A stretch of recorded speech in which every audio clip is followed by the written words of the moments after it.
Welcome to Connecting with Coincidence with psychiatrist Bernard David Beitman, MD. Dr. Beitman is the founder of the Coincidence Project. The project encourages people like you to tell each other coincidence stories. To learn more about Dr. Beitman's work, put Connecting with Coincidence in your web browser. You'll find his book, his Psychology Today blog, and the interviews from this podcast.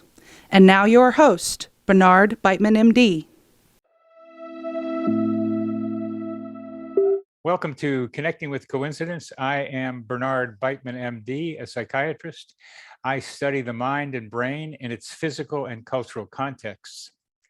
Meaningful coincidences like synchronicity and serendipity provide clues to how our minds and our brains connect deeply to our bodies, other people, nature, and our environment. Meaningful coincidences occur in most aspects of life. You just need to expect them. You can pre-order my new book, Meaningful Coincidences, Serendipity and Synchronicity, How and Why They Happen. There'll be links in the text below. As usual, I'll start off with a coincidence story, and I like to give them titles. So this one has two. The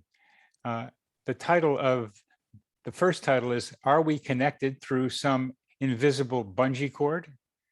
Or another one is, What are you doing here? Rachel, my 25-year-old psychotherapy patient, very much liked Brandon, but was certain that he found her annoying. Each time she saw him, she became anxious, so she tried to avoid any situations where he was likely to be. Earlier this week, she was being visited by her aunt and uncle from another town. Her aunt had arranged for them to attend a casual business gathering one afternoon with 20 other people. The hired server asked Rachel what she wanted to drink. It was Brandon. She was trying to avoid him, and then her aunt arranged something for her to then run into him, and she had no idea about any of this and wouldn't have known anyway. She was trying to avoid him, and then she couldn't. Rachel said, "My life is a movie." Our guest today is Dr. Dan Siegel, is a world-renowned expert in relationships. I will ask him about this meaningful coincidence. Dr. Siegel is a clinical professor of psychiatry at the UCLA School of Medicine and the founding co-director of the Mindfulness Awareness Research Center at UCLA. He is also the executive director of the Mindsight Institute, which focuses on the development of Mindsight, teaches insight, empathy, and integration in individuals, families, and communities. Dr. Siegel has published a lot in both professional and lay audiences. He's got five New York Times bestsellers, two of which are Aware, The Science and the Practice of Presence, Mind, A Journey to the Heart of Being Human. He's also got books for the general public, and he serves as the founding editor for the Norton Professional Series on Interpersonal Neurobiology. Interpersonal Neurobiology. Now that may sound fancy to some of you, but it's such an important way of thinking about human relationships, both the brain and the mind together.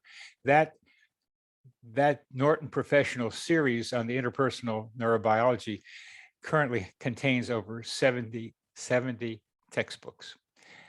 It's really a pleasure to have you, Dan, on the show, Dan, and back to talking with you. So welcome. Thanks, Bernie. Great to see you again. And it's an honor to be here with you to talk about these fascinating ideas and these ways of opening our minds to different ways of thinking about reality. Actually, you've got it. That's what we're talking about here. Yeah. Different ways of thinking about reality. If I were to ask you directly and to give me like the elevator speech, what is the different view of reality or different views of reality you are trying to bring to the general public? That I am, or coincidence? You are. Oh, first. me. You, Dan Siegel. Yeah. Oh, I guess if I had to summarize it, I would say the first thing was for our field in mental health to consider the possibility that the mind is much more than the brain in your head. And that that's, I guess, the starting place, because, when I was in training in the early 80s in psychiatry, it was before the decade of the brain, but still people were saying things like the mind is the brain's activity. And Hippocrates had said it 2,500 years ago, the father of modern medicine, the father of modern psychology, reaffirmed it in 1890, William James. So I would say from a professional point of view, was the main thing I've been working on for the last 30 years. That the brain is more than just the mind, or mind is more than just the brain. In both ways, you could say both ways. Absolutely, yeah. And both, it's bidirectional. That's good. Yeah. I can get confused correctly sometimes. No, but both ways are right, and the reason to do that, among many reasons, is especially in our field in psychiatry, there was a push, I think, to find some very special way that, being a division of medicine, we offered medicines with the concrete idea that healing somehow had to do with molecules only, and that molecules needed molecules to be made better, so you had to give a pill. And there's a lot of reasons why I think psychiatry went in that direction. And so if you think mind is only brain, and so if you have a mind difficulty, a psychiatric disorder, then you have a problem with your brain. Well, if the brain is made of a bunch of molecules, then you better give a pill.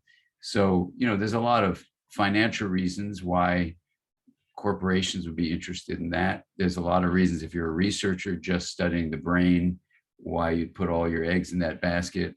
But, if you're really trying to help people's minds, it might be good to take a step back from those factors and take a deep breath and say, maybe Hippocrates didn't have the whole story. Maybe William James was understandably focusing on an exciting part of understanding psychology, but it's not the full story. And that's, that leads to a way of working with mental health that really allows someone steeped in science and medicine and the broader fields of mental health to actually say, okay, mind is including the brain, but is not limited to it. First of all, you get the whole body going with you. So I call that the embodied brain, but the mind is also relational. And so that gets into a whole big discussion, but the relational and the embodied aspect of mind are equal, but just differentiated aspects of what mental life is all about.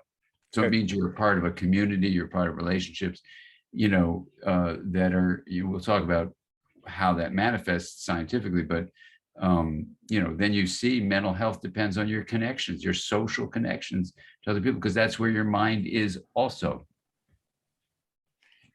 Is the term extended brain what you apply there? It's so interesting. We do have a tendency to want to use the word brain, and Antonio Damasio has a beautiful way of saying that the brain in our head, that's parallel distributed neural networks, these spider web-like interconnections of neurons in the head, is actually the third brain. And you have a brain in your intestine and a brain in your heart, the first two brains. And in fact, the third brain is in service of the other two, as he beautifully says in a book called The Strange Order of Things. And when we've taught together, he has this great way of just clearly articulating that it's the head brain that's, the servant, but it's gotten mixed up and it thinks it's the master. And so what happens is it is the only one with language. So it uses a term like the brain, when in fact it should be saying, I'm the third brain.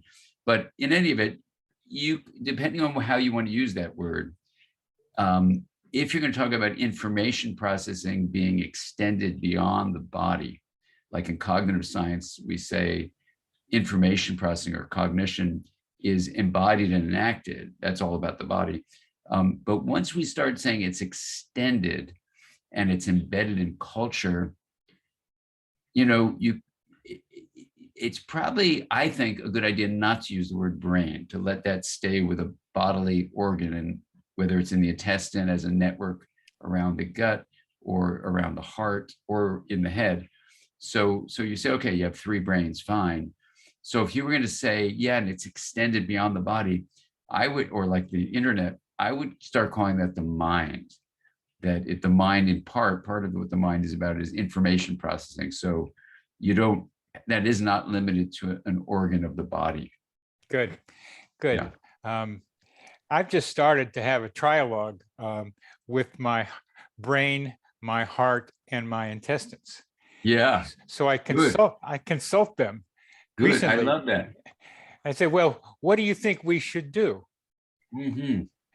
Uh, That's differentiating these different sources of information. I love it. How's it going? it goes very well. Like yesterday, the heart had to mediate between intestines and the brain. Yeah. And so it was like 50-50.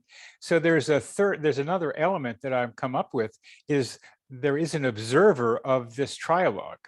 Absolutely. Yeah. The observing self, I call it, or self-observer. Yeah. So Mhm. the self-observer is more than just an observer. It sometimes has to make a final decision when they get all caught up. And how do Yeah. you think of the self-observer or the self-observer in the midst of this kind of discussion? Yeah. Yeah. Well, one of the I think fascinating things humanity has going for it is consciousness.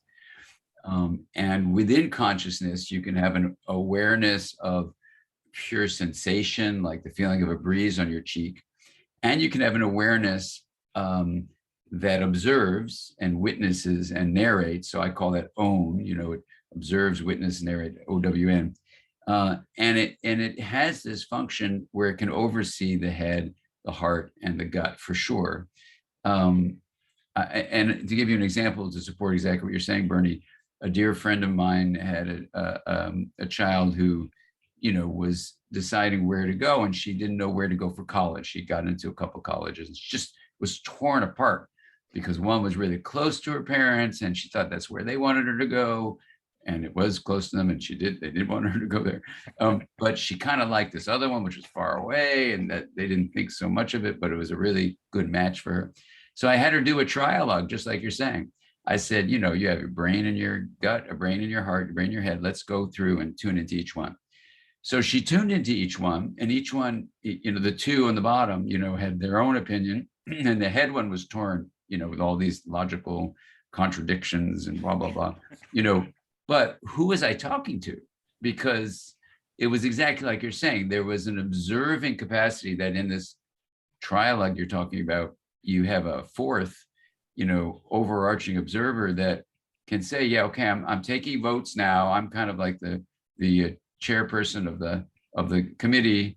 The committee, I will make a vote if I need to, break the tie, but I can see that the committee members are 2-1, and so I'm going to chime in here, and say it's a go. We're going to the faraway college, which she did, and she's very happy, and the parents were totally fine with it, but the kid she wasn't like ripped apart. She said, I did a review. I found out the different things and reasons why I had mixed feelings. I made a decision and I'm happy about it, So life doesn't always go so well. Sometimes it's more 50-50.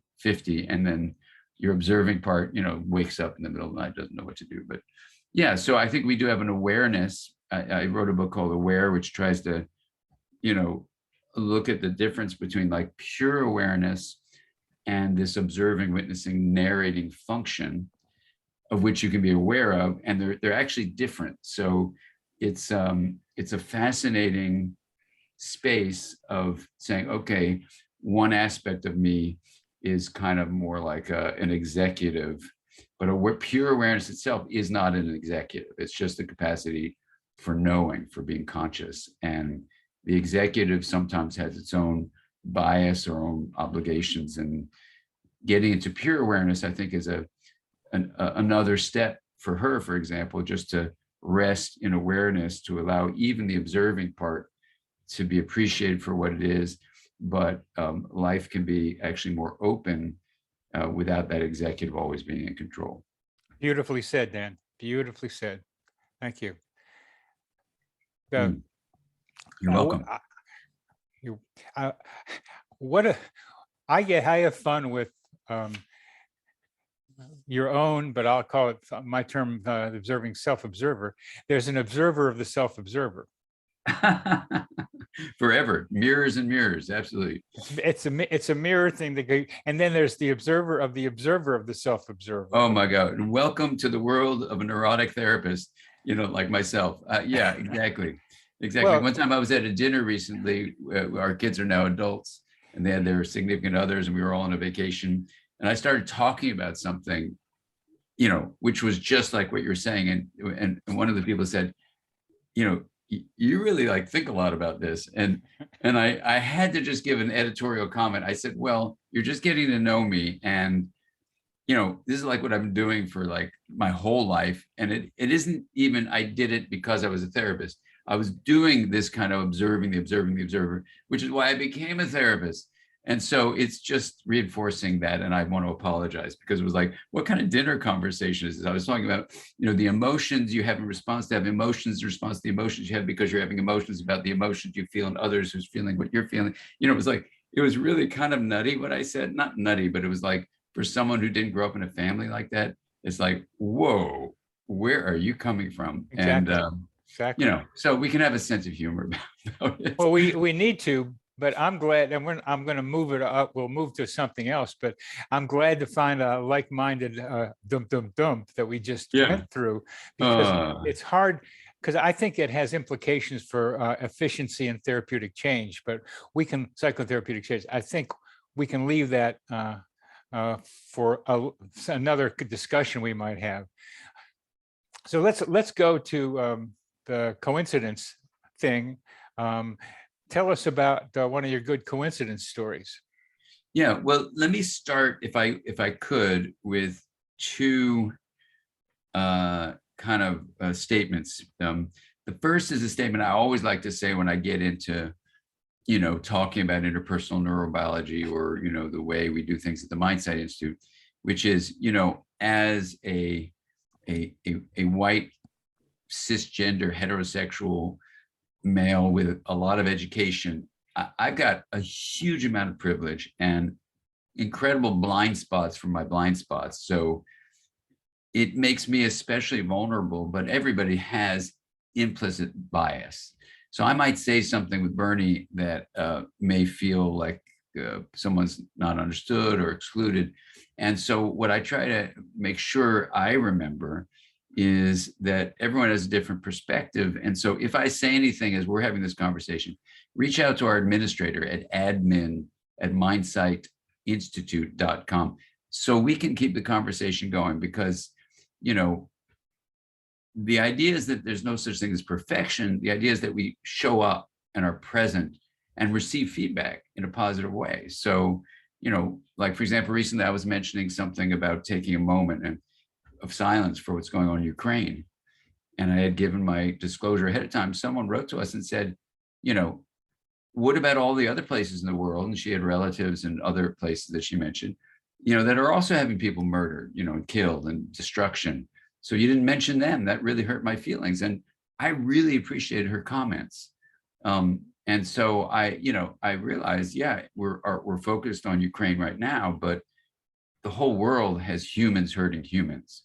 And we got to really work together to try to stop the madness we've had for our whole history. So I'm not saying that's going to be easy, but she was absolutely right. So it was something like that by inviting people in, we received her feedback. She probably would have been so nervous to email us and say, hey, that didn't feel good. But so that's the first thing. The second thing I want to say is that we'll get into the coincidences.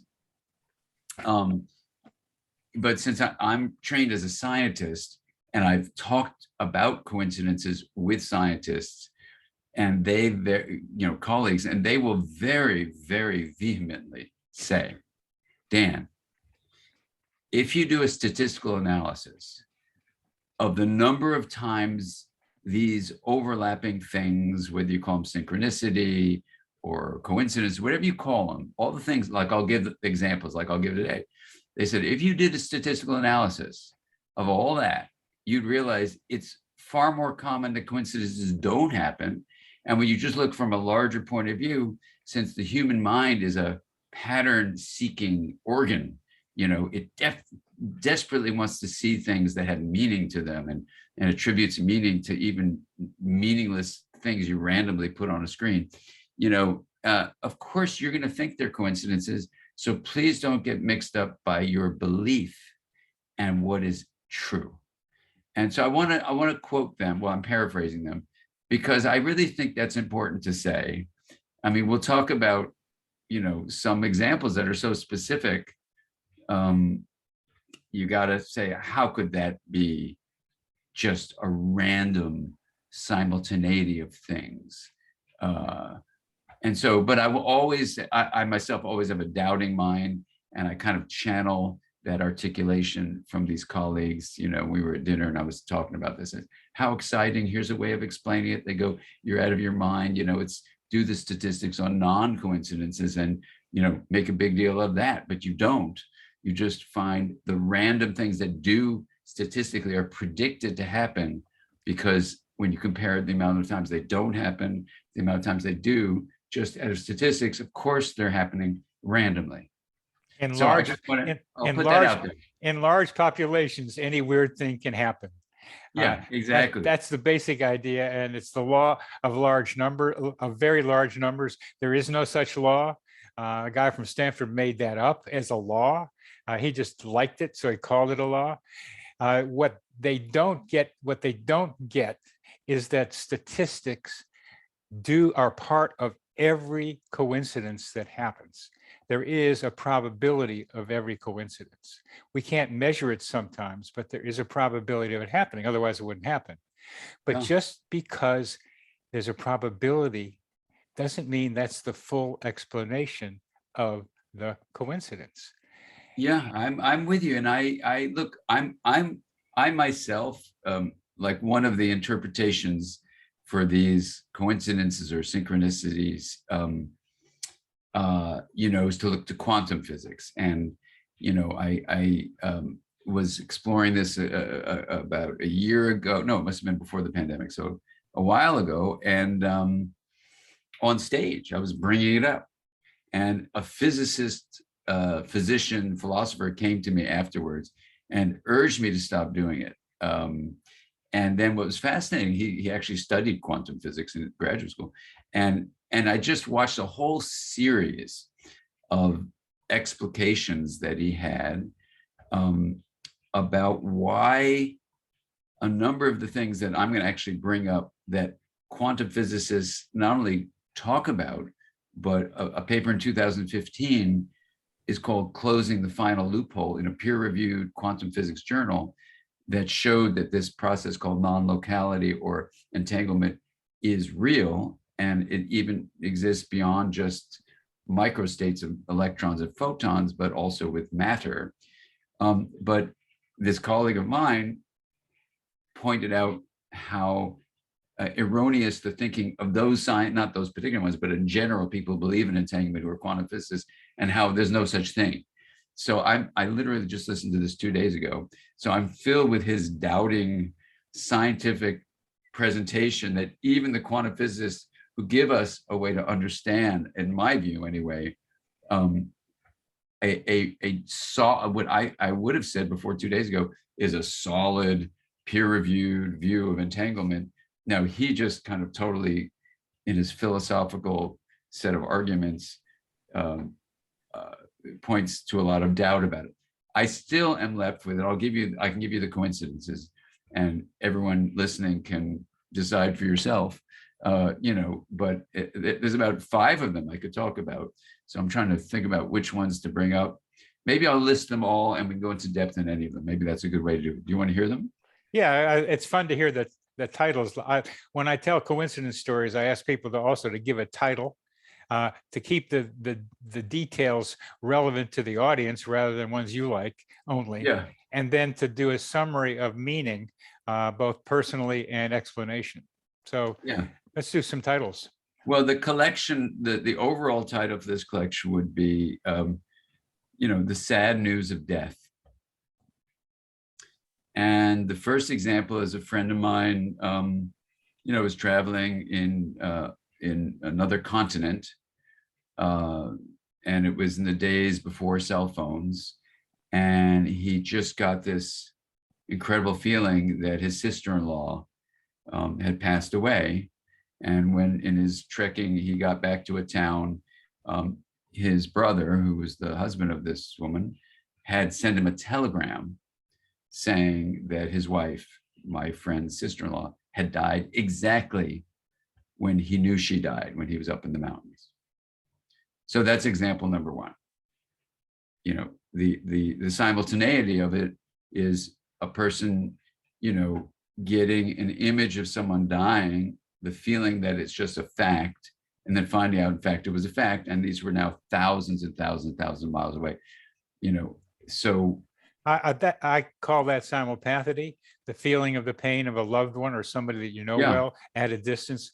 My father was choking on his own blood yeah, and dying 3,000 miles away in Wilmington, Delaware, and I was standing in San Francisco over a sink, uncontrollably choking.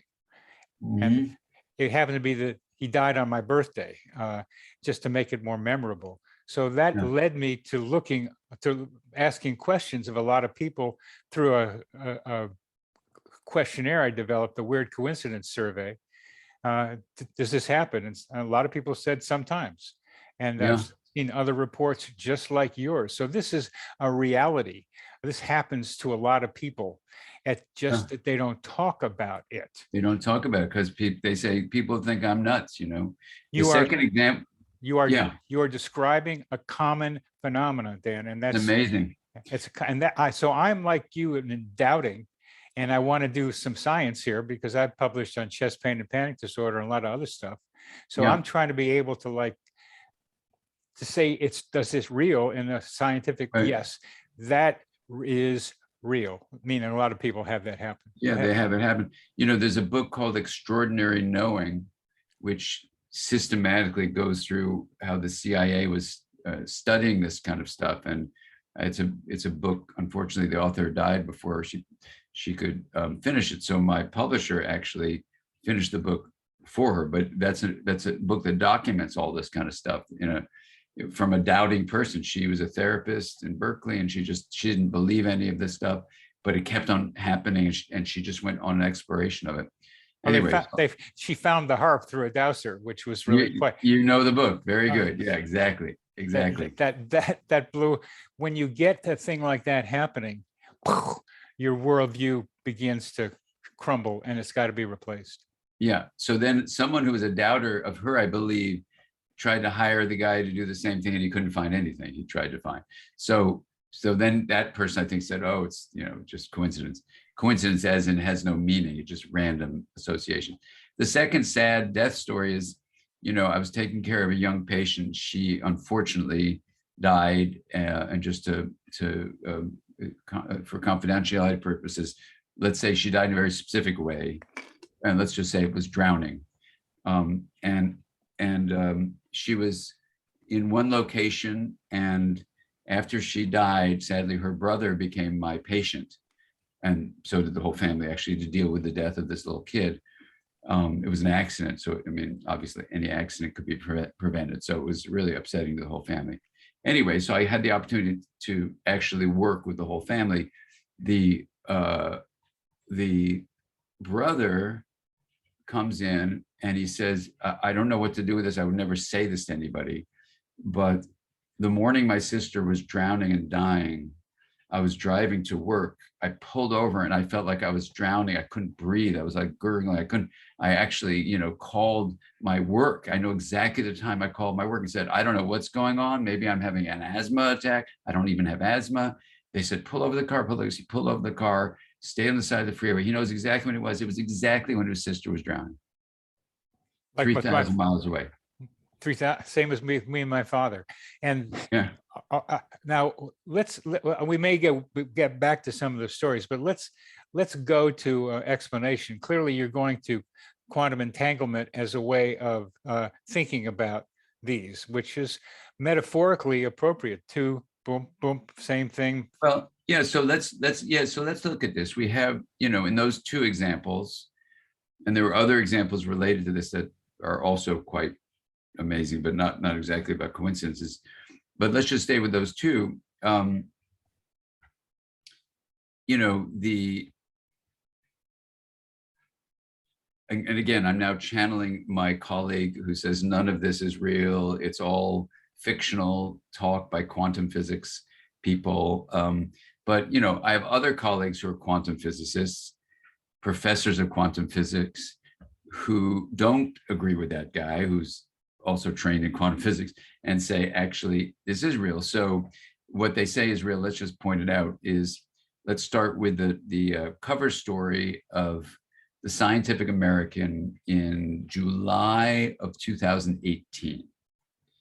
That cover story basically said, where's the quantum divide when the Newtonian world and the quantum world meet each other? When does it switch over? Now, what are they talking about? And why was this in a very conservative public science journal if it's just so out there? Well, because for many quantum physicists, it's not out there. It's actually established. Just like you can have people pushing against evolution and say evolution doesn't exist. It's all random unfolding, or the opposite. It's by design or whatever. In this article, what it says is that there are two realms we live in. There are the large object realms that Isaac Newton figured out 350 years ago, and Isaac Newton figured out these properties of planets and moons and an apple falling, and that these properties of large objects could have certain equations that explain their actions. Well, about 100 years ago, when you started studying small things, microstates, and these microstates are units of energy, and a unit of energy is called, basically they're quanta, these units of energy.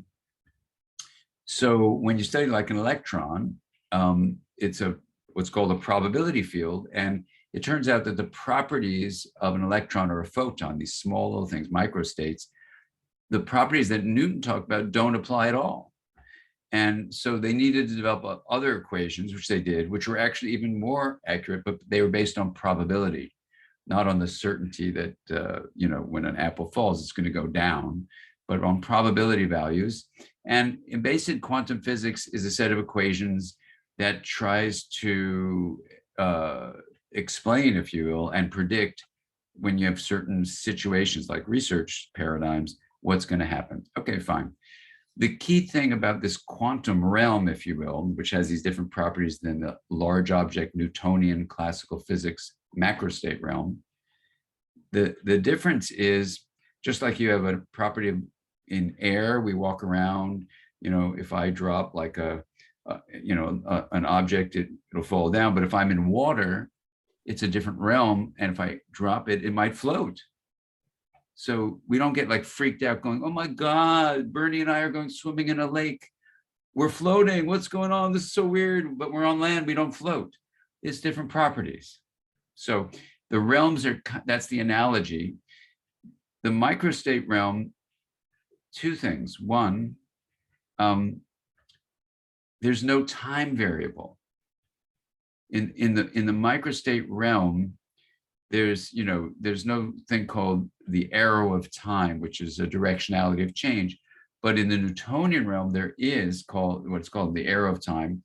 And what that's based on is the second law of thermodynamics, which basically, to remind people about what that means, is everything is falling apart, going to entropy. And because of that, there's a directionality of change in the Newtonian realm.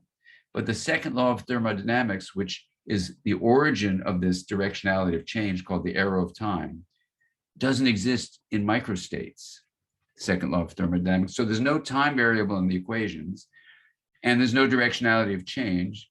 So you could say it's timeless, and you might say it's like that dimension of time that here in these bodies, as we're talking to each other, you feel like things are separated across time.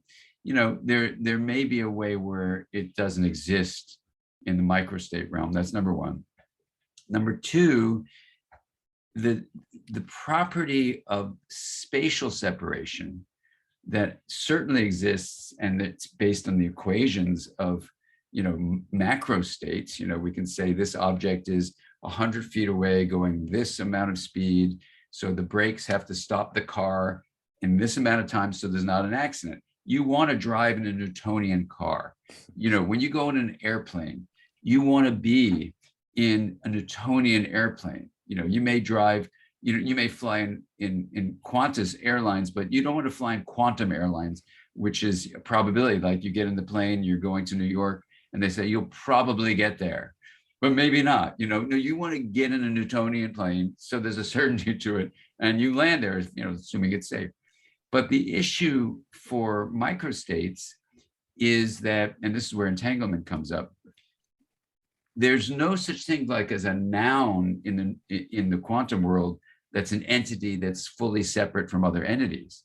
There are activities, there are verbs that are massively interwoven with each other. And one way that's experienced is in this thing called entanglement, which is also called non-locality. And again, my colleague says this doesn't exist. But for those who believe it does exist, and just look at the 2015 article called Closing the Final Loophole, meaning there are all these loopholes in the studies that people said, oh, here's why it doesn't exist, here's why it doesn't exist. And then they did a study to close any complaints, and everyone said, okay, it exists, except my friend. And so when you look at entanglement, what is it? You pair up two electrons, one spins up, the other spins down. When you make the down one spin up, the up one has to spin down. They're complementary, they're in relationship to each other. And you separate them out by an inch, they still do it. By 10 feet, they still do it. By a mile, they still do it. By thousands of miles, they still do it. There's even studies now of entanglement, from the Big Bang time in terms of the space and millions of miles apart. And that's a fascinating study a couple of years ago. But the bottom line is, Albert Einstein hated this, and he called it spooky action at a distance, because if it were something traveling between two things, the thing that traveled had to go faster than the speed of light. And his whole formulation was that nothing in the universe goes faster than the speed of light. And he died, saying, I don't really go for that.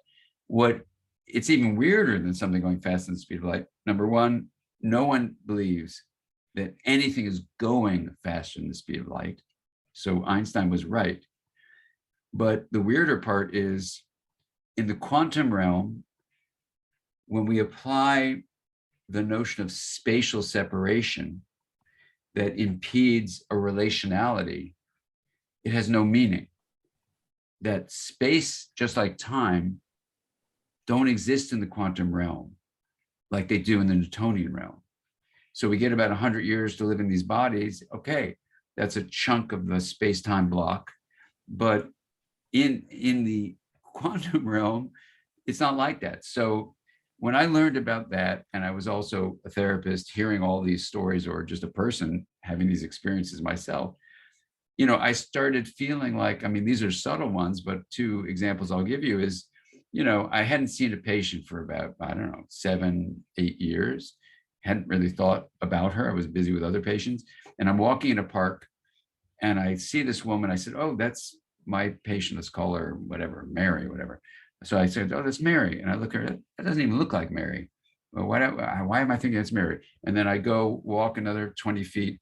I think, oh, there's Mary. And I go, why am I thinking none of these people are Mary? And then, an hour later, Mary calls me up. I hadn't talked to her for 8 years. And there she is. Now we're talking on the phone. And the next thing I know, I'm going to the gym, and there's Mary at the gym. So like, what's with that? Or, recently, just like last week, I hadn't seen a patient for a year, hadn't thought about him for a while. And then I look in a car at the same park, and I think, oh, there's my patient. No, it's not my patient. And then half an hour later, he calls and says, I want to come see you, first time in a year, So things like that happen. I go, okay, well, is there a feeling for the future, or what's going on? And, a dear friend of mine, he was a teacher, but I guess he called me his friend, which is very sweet. But before he died, suddenly, he told me this incredible story, and I won't tell you who he is, because he told me that I never want anyone to know I had this experience, because they'll think I'm nuts. And he was a very prominent person in our field. He said, I had a dream, like, let me think how this went. I had a dream on a Saturday that the patient I was going to see on Monday that he had this very specific kind of crime assaulted on him. Very, very, I mean, totally specific. I won't say the details because then you can figure out what this is, but it was very specific in all its detail.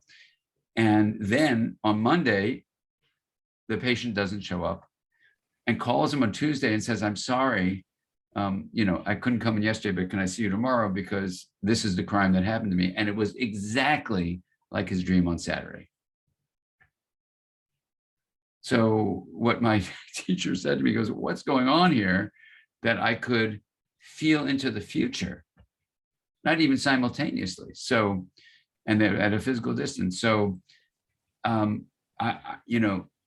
these are things, when I've talked to intuitives who have this happen all the time, or I met an intuitive a couple months ago, and we were having dinner, and she told me she was intuitive. Tell me what's that's like. And she has these experiences all the time of just simultaneity or feeling across space what's going on, or even across time a little bit, and it freaks her out. So she's trying to shut it down because she was kind of losing her mind and it was just too much. But she tends to stay with her husband just by herself. I was on the phone the other day with a group I meet with regularly, and this is what 3 of the people said the same thing in this conversation. They're doing this practice called the Wheel of Awareness that we do, which is where you separate the pure awareness in the hub from what you're aware of on the rim. And the more they started doing it, the more synchronicity became a part of their life. And I found that too, that the more I can make sure I'm doing a regular practice, and it, if you look at the book Aware, what I think is going on is that in that hub, you're moving from your focus on bodily experience, which is Newtonian, to pure awareness, which is more quantum. And then as you do that, you actually open the mind by letting go of the filters that are keeping you focused just on the Newtonian macro state world, which you have to navigate your body. And you're dropping into this space where, when you get into that space, like I remember once as a resident even, I guess I was the training director. Yeah, I was a training director already. I needed to talk to 4 people that day, and I didn't know how I was going to reach them. So at UCLA, there's like this, we have these 8 floors. So I had to go from the ground floor up to the top floor. So I get in the elevator, and then sure enough, on the next floor, one of the people I need to speak to gets in there. So on that elevator ride, I talk to her. Then when I start writing down, the other person gets in. And within 20 minutes, just of going up and down the elevator, I got everybody I had to talk to. I just said, oh my gosh. And the last thing I'll say in terms of like localization, is I'm dear friends with Jack Kornfield. And we both live in California, and I was going to New York to teach, and I was going to have a little visit. I took my mom with me, and she was, I think at the time, like 88. And I was going to take her there because she's from New York and whatever. So I said, you pick a hotel, whatever you want to pick, we'll go there. So she finds a hotel near where she grew up. And it's like this real funky, nothing that you'd ever go to if you were like at a big conference. It was like teeny little hotel. And my mom's a wonderfully quirky person. So it's great, but it's like no one's there.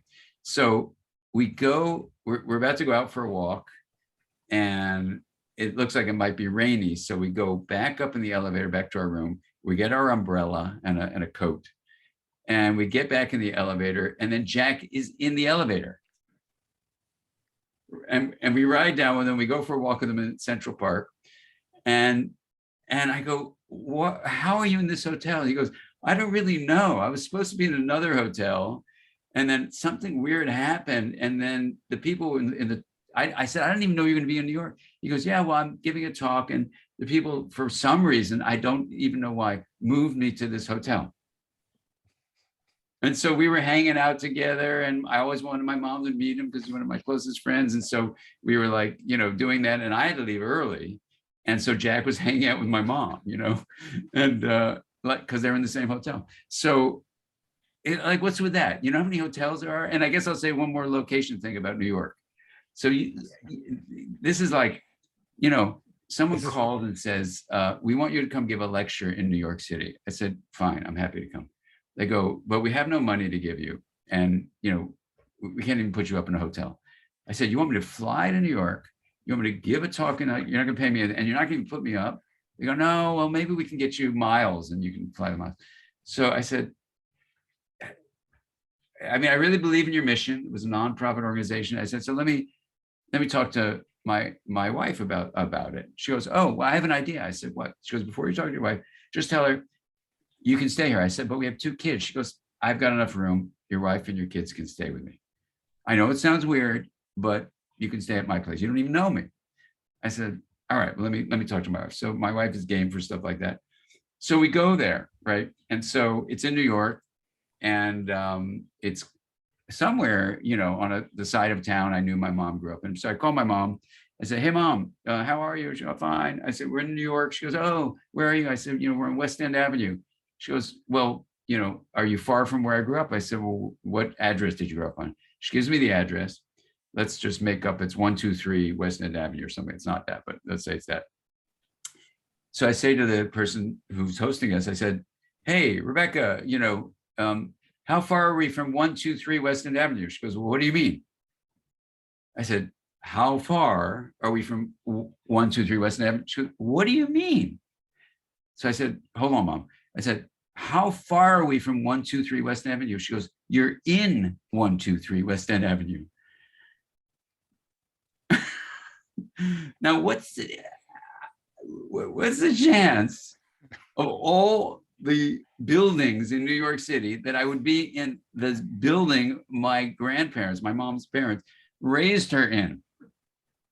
It wasn't the exact apartment, but it was literally down the hall. And we went down the hall, we took a video, and they let us in, and I could see my mom's room and all this stuff. What's the chance of that? So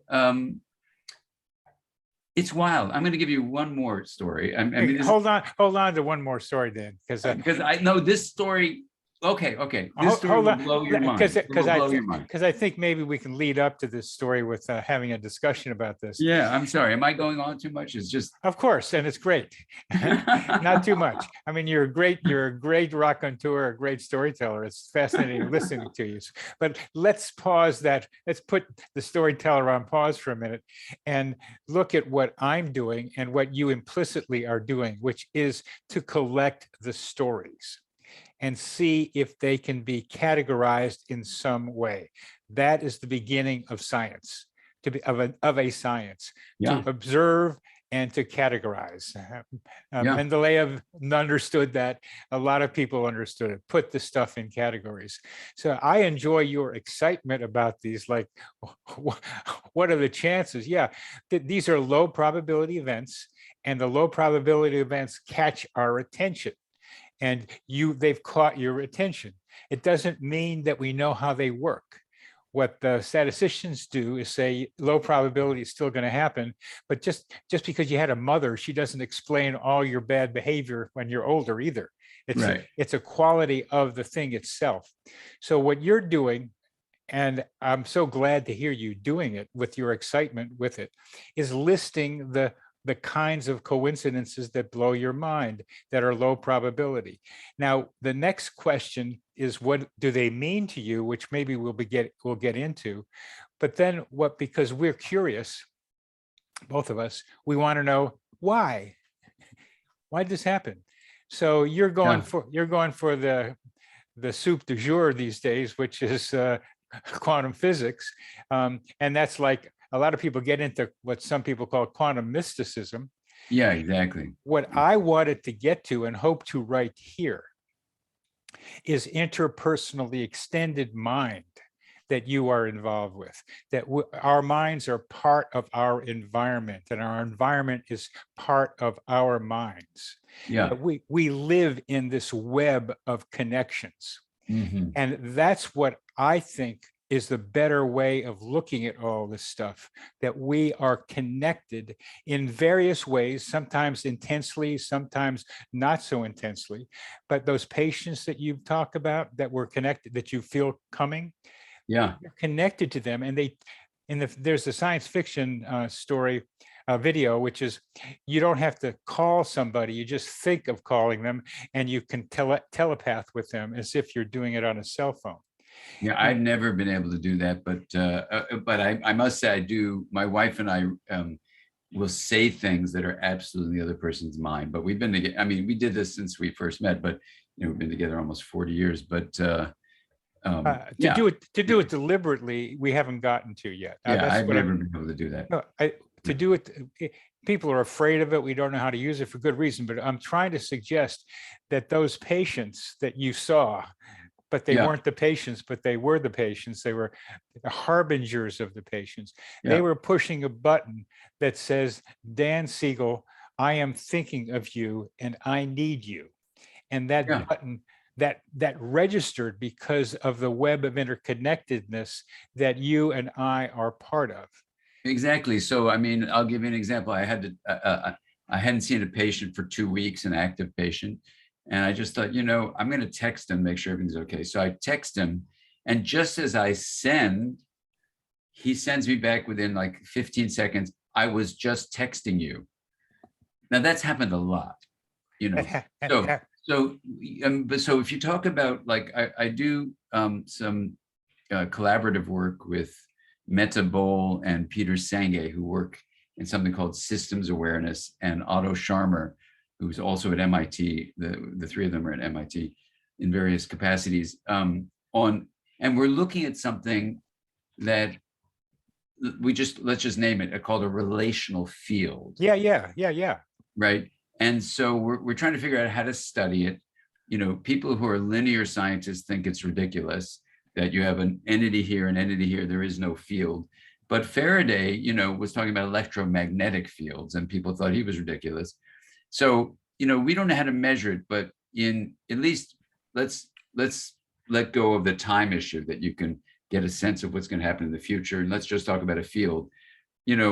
When people talk about fields, and certainly Rupert Sheldrake is a good example of a morphogenic field, of like a field of knowledge, that, if someone starts making, asparagus pie, in North America, soon they're going to make it in Australia. And then when they start making it in Africa, they're going to be much better making it because the morphogenic field has shifted. And he's written about that. When he's tried to speak about it, people say, "Oh, it's impossible. What you're saying is outrageous. It's just woo-woo. No, forget it." But I remember having dinner with him once. He very systematically, trained as a really rigorous scientist like you, is just open to what this field is. So the morphogenic field of Rupert Sheldrake is one thing to consider, and he has a book called "The Feeling of Being Stared At," I think, and that's another right. one. And another one is about the dog study, where they have the owner randomly get up from work and go home, and the dog knows, when their owner is coming home randomly. So, I mean, that's a research-based paradigm to talk about the dog and the owner, where you can just look at the data. The dog knows when the owner is now headed home, goes to the window to wait at the time that the owner is randomly alerted. Now, for someone who's like a, real linear thinker, they go, it's not possible. The dog can't know. It's just random. But when you do the analysis, it's not random. So then you go, well, what is that? So now let's talk about a relational field. Yes. The field would be that you are in such attunement with your dog. Maybe you don't have those skills, but your dog does, and so your dog feels you when you're getting up to come home, feels your intention. So intention is a mental state. It's like a directionality of energy flow that then is what gets your body to get up out of work when you're randomly beeped to go home. And now you're in the car coming home. Now that's physical motion, but even before the physical motion, the intentionality is also a kind of a leaning of pushing energy in a certain direction. That's intention. Attention is actually driving that energy flow in a certain way that can process information or even put things in awareness sometimes. And it's possible that the dog can feel that, and we have a way of measuring it in real time and in physical presence, where we can look at each other's eyes and see, are you really paying attention to me? Or just notice, the timing of the way we respond to see you're really tuned into what I'm saying. But that's in real time. And Marco Iacoboni, Iacoboni, has a beautiful book called Mirroring People. And he's done work in mirror neuron processes in humans. And when I've talked to intuitives about the mirror neuron system as it's known, at least one of them said to me, is a very well-known intuitive, she said, "You've just explained my whole life. I must have so many mirror neurons that it drives me nuts sometimes, but it's also useful because I can somehow feel some kind of field, and some people are more attuned to it than others, and I think you can cultivate your ability to feel. But that's in real time, Bernie, where you're in the physical space, your senses are picking up signals from another human being in front of you. So that's one thing might relate to mirror neurons and that whole network. But the other thing we're talking about is physical distance, even further, than the 3 feet where we think the heart aligns with itself with fields that resonate with a 3-foot distance, or even visual input or hearing someone. Now we're talking about, these other processes where there's some kind of field that kind of fits into it. And, one example would be across time. I mean, I'll just give you an example. I don't have many friends. I like, just when I make friends, they're really close, deep friends. And so I'm, it's not like I'm, it's just I'm very close, I'm kind of a little bit of a hermit, whatever, but I have a few friends. Anyway, one of my friends says, "Hey, my mom's going to visit from New York. Your mom's from New York, right?" I go, "Yeah." He goes, "How about if we have the boys take their moms, in their late 80s to dinner?" I said, "That sounds great." So his mom comes from New York. My mom is in LA, and we find a restaurant. I'm taking my mom, helping her walk to the restaurant. We show up, and my mom looks at this woman. She goes, "What's your name?" And I'll make up a name just to hide their confidentiality. Let's call her another Mary. So Mary, she goes, "Well, Mary what?" And she says the last name of my friend, which is her husband's name, right? And she goes, No. What was your name before you were married?" So she says her name, and it's her best friend who lived down the hall from her in a different building when she was a little younger. From 6 to 12, they were inseparable. And that visit, when I saw Jack, I had taken my mom down the street to the other apartment she was in, not the one I ended up staying in. And she told me about this person. But there's lots of Marys, and I didn't even know my friend's mother's name. So our mothers, this is one of my few friends, our mothers were best friends because they lived in a building together in New York. So we look at each other, my friend and I, and we go, wow. I mean, what is the chance of that? Now you could say, well, you both had New York. Let's not do that chance thing, because we already done that enough. We've beaten it into the ground. The important thing for me with you, Dan, is the interpersonal field, to examine that, because let me try this on you, because I think these coincidences are markers of the connections we are having in a dynamic fashion in this interpersonal field. I think so too. I mean, it feels that way. And, it's almost like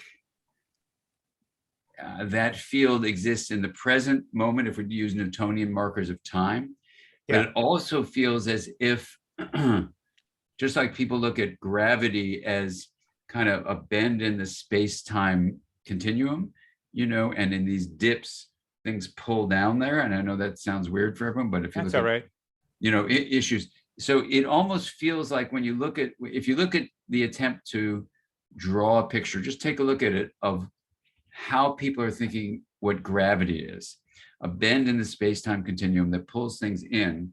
Well, what that means is that this field we live it as gravity all the time, is something that exists beyond just this, what we call this moment in space. Yeah. Where we call now, right? So that so that a field for these bodies that are trying to articulate this with these words is, in physics terms, a real thing that exists beyond the present moment, right? And there's an edge of the present that can go backwards or forwards, that what we would call past and future. Yeah. So in that sense, for my friend's mother and my mother being best friends, you could say that somehow that was part of a field, and somehow, because my friend actually doesn't have many friends either, so like we found each other as people who don't have friends, and somehow we are friends, and now our sons are like really best friends. So it's like, it's almost like as this field, it's like this field of something that you feel like gravity like dips you into it. And it was just like, I don't want to say inevitable, but the unfolding of it was natural, let's put it that way. And and so it comes out like that. And the unfolding has a lot to do with personal responsibility, that you played a big part in all of this happening. You, with whatever we mean by free will, you were able to make some kinds of decisions which allowed this field to unfold.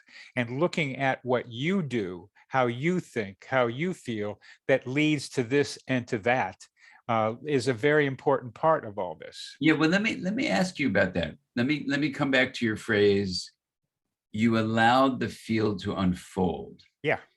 So tell me more about that, because I can see our behavior can allow something to unfold, but I can also see where our mental state, our awareness and openness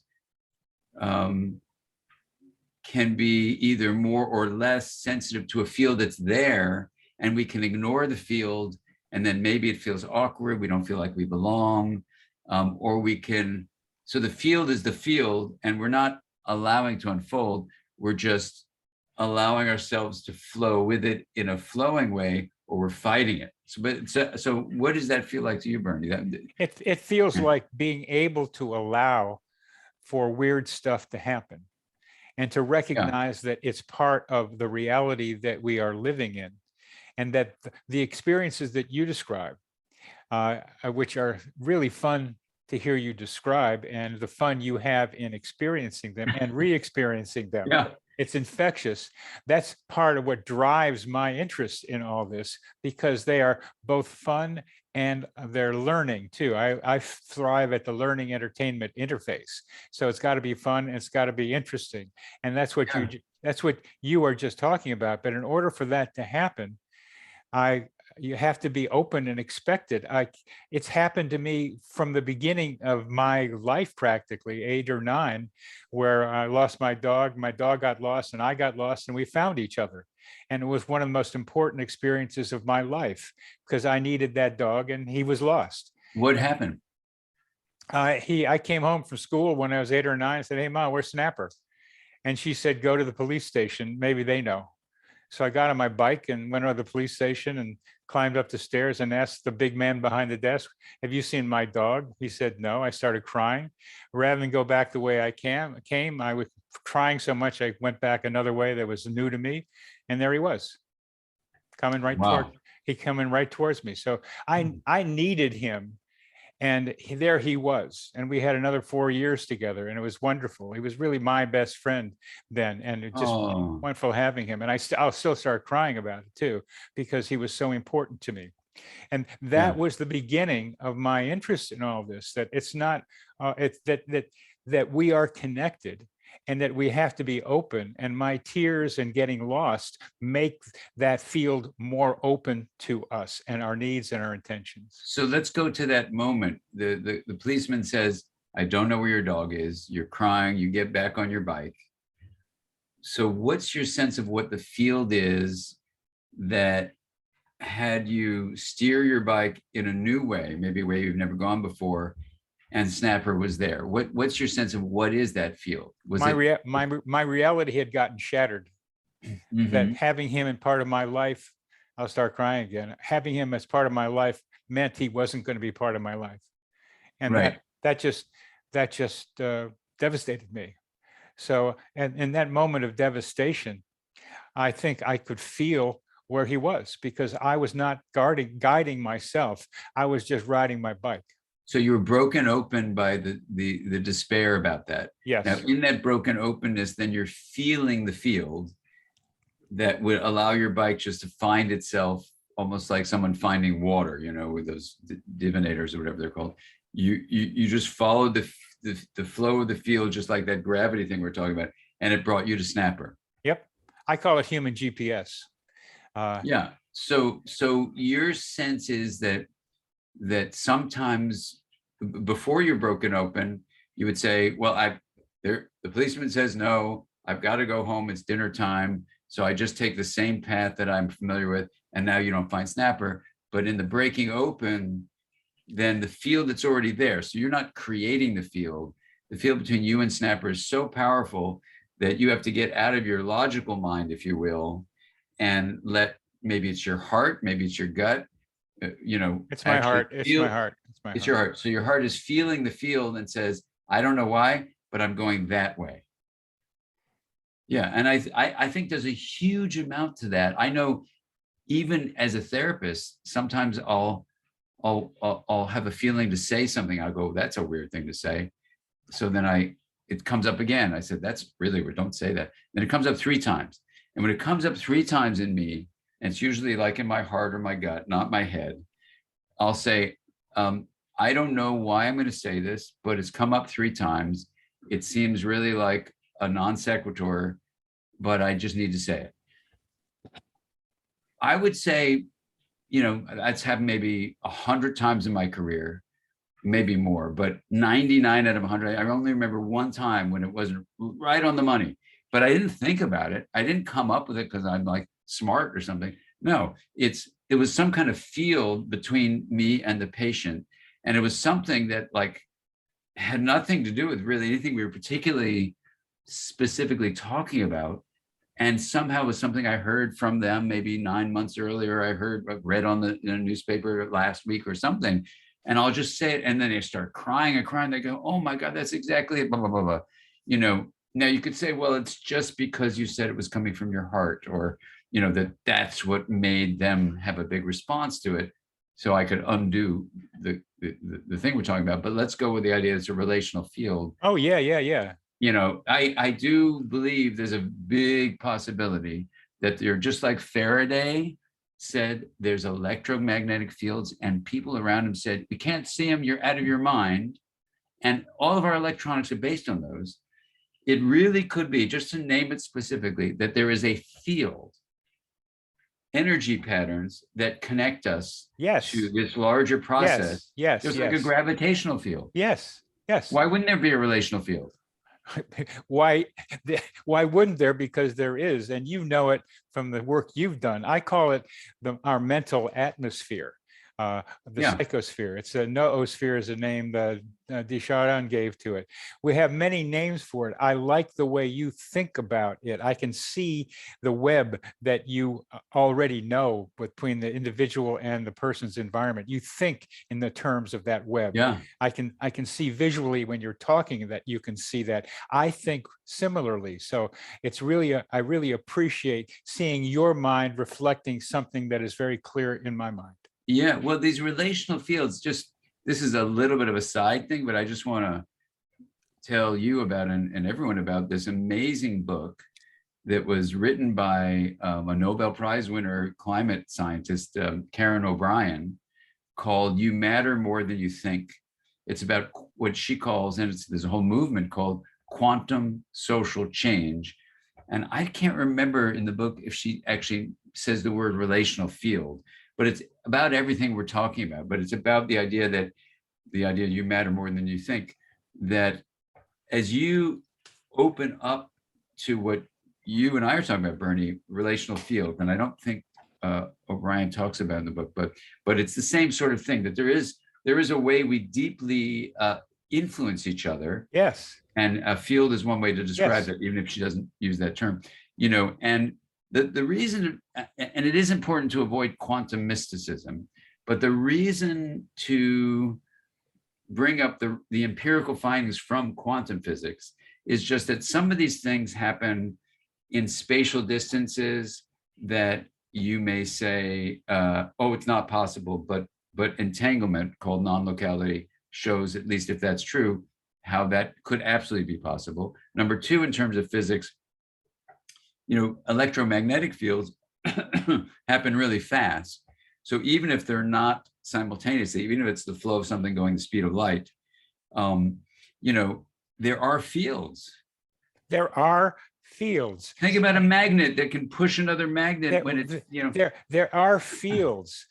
There are fields, and I want to get you to believe it better even than you do right now. Well, I always have a doubting mind, I can feel that now. You got to keep hitting with the science part of it. I think quantum. I love that. I don't want to fly quantum airlines when I'm flying. That was a good one. Yeah, I hope you've used that before. Yeah, I think I put it in. I think I put in my book Mind. Yeah, it was funny jokes like that. The quantum is like as a quantum step, quantum leap from Jung's synchronicity theory. It's a quantum leap to something that's better, but it's not. It allows us to stand there, but to me, it's the interpersonal field that you are so sensitive to, that you work in, that you live in, that you know about, that you describe. That interpersonal field, meaningful coincidences extend our knowledge of it. That's what I'm. That's what I'm adding. That's what I'm adding to what I think you're talking about. Yeah. Well, I agree. They extend our knowledge, and in Karen O'Brien's wonderful book, where she is, as a scientist, carefully noting quantum physics findings and applying them to relationality. Okay, that's what she does. So the the conclusion of the book, "You Matter More Than You Think," which is also the book's title, is taking, like, in a sense, the thing where you as an individual, and I'll put it in my own terms. I don't think she uses these terms, but I think it would resonate with her. You as an individual are like a node in a system that is connected within these fields that you and I are talking about, right? Yes. So that as a node, then, if you say, I'm going to bring more kindness to the world, even if you look at Christakis and Fowler's book, Connected. Yeah. They are epidemiologists. I don't even think they use the word relational field, but they do talk about systems. They draw a relational field for sure. Yeah, and they draw it for sure. So let's just use that word, even though we don't want to say a word that they may not have used, but they draw it out, and they basically say there are nodes in the system, which an individual can be a node, where if you start acting with more kindness and compassion and care, you will start influencing the field. So here's where you're not only like sensing the field, now you're influencing the field. So if you bring anger and destruction, the field will have that effect. If you bring kindness and love and compassion, you're going to have that effect. So Karen O'Brien's beautiful book, You Matter More Than You Think, is basically urging us, in terms of climate change in particular, but you could apply it to racism and violence and all sorts of things. But with climate change, it's saying we need to bring an awareness of our deeply, I call it IntraConnected in this last book I've just finished, the intra-connected nature of the field of all of life. Yes. Means that we are nodes that can influence in a positive. Yes. Yeah. Yes. And yes, in your way, you're getting to where I am in thinking about these things. And we're going to have to stop in a little bit, but you mentioned climate change and other problems, which racism and anti-immigrants and the other, I mean, there's all kinds of places to go. But what I'm interested in developing is a psychotherapy for what I call the collective human organism. Yeah.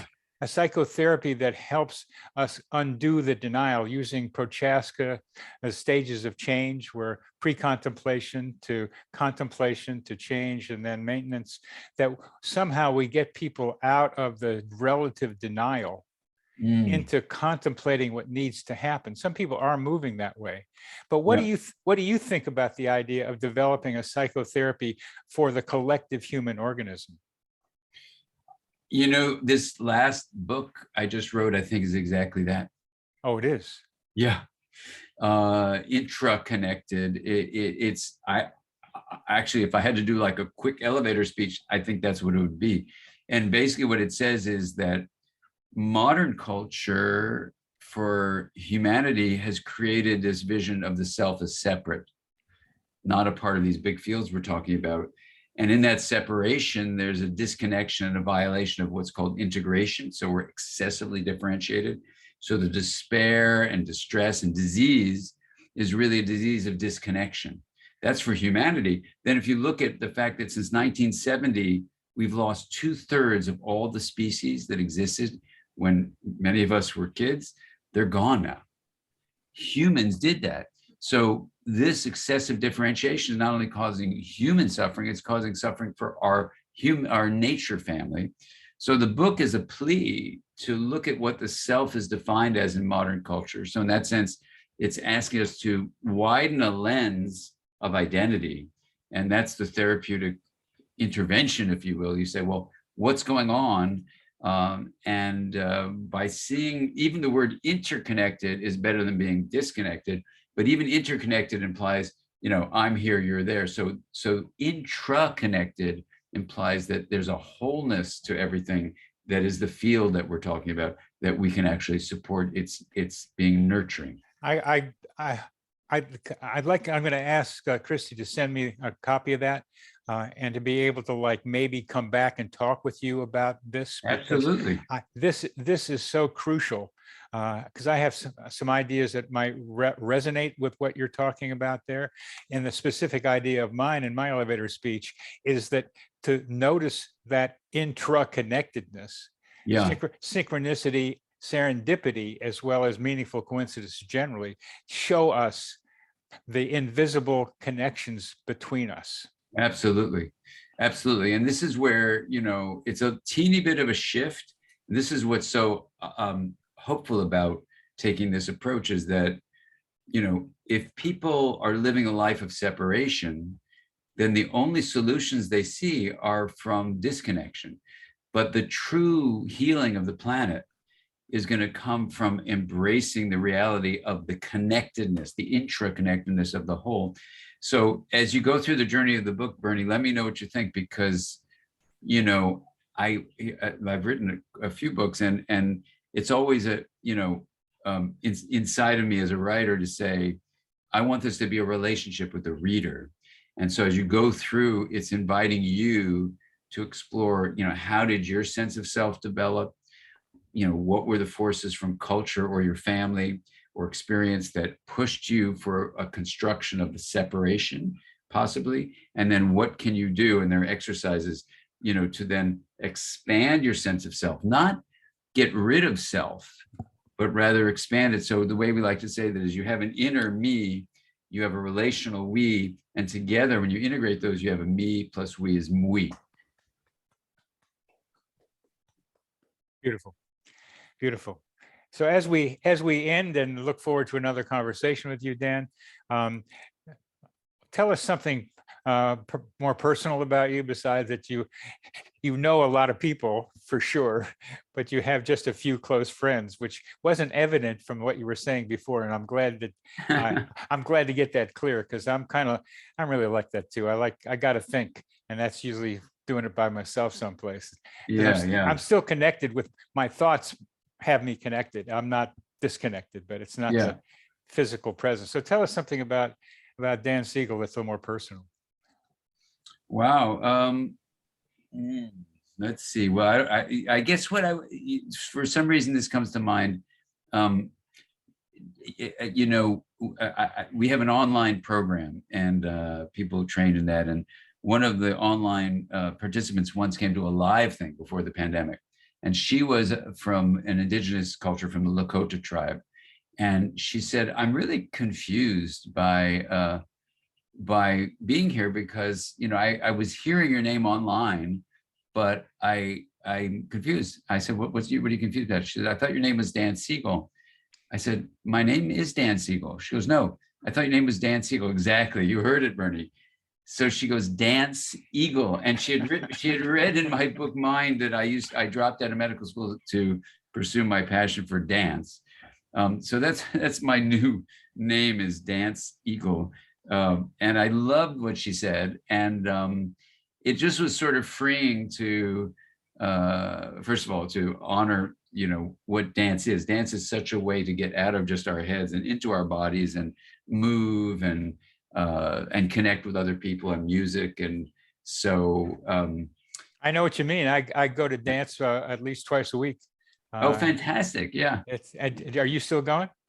I dance here in my home a lot because of the pandemic, but yeah, but whenever I could, I'd go with my wife. Well, I'm going to say goodbye, Dance Siegel, Dance Siegel, Dance Eagle, Dance Eagle, Dance Eagle. Yeah. I'm going to say bye, Dance Eagle, and until we meet again, au revoir. Au revoir. Great to dance with you, Bernie. Thank you, Dan. This psychosphere is our mental atmosphere, like a hologram of cosmic consciousness.